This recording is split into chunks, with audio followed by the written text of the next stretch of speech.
Hello বন্ধুরা, আজকে গল্পটি চালাক শিয়াল ও কুমিরের। না, আর পারছি না। এই গ্রামে আর খাবার নাই। উফ, খিদাতে মরে যাচ্ছি। এই এই তো চলে এসেছি, নতুন জায়গা, এখানে খাবার আছে। চলে তো এসেছি, এখন নদীর ওপারে যাই কিভাবে? এই কুমির বন্ধু, তুমি আমাকে নদীর ওপারে পার করে দিতে পারবে? পাইছি আবার সুযোগ, দুপুরের নাস্তাটা তো হয়ে যাবে।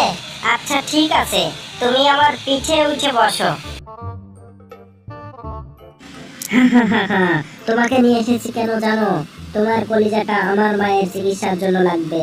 তোমাকে এখন আমি খাবো, তারপরে কলিজা বের করব। ও আচ্ছা বন্ধু, তাহলে আমি তো আমার কলিজা বের করে ওই গাছের নিচে রেখে এসেছি। তাড়াতাড়ি ফিরে চলো, কলিজা নিয়ে আসি, তারপরে তুমি খেও। আমি জানি কুমির তুমি আমাকে খেলবে, তাই তোমাকে মিথ্যে কথা বলছি। কলিজা তো আমার পেটের ভিতরে আছে। Bye bye.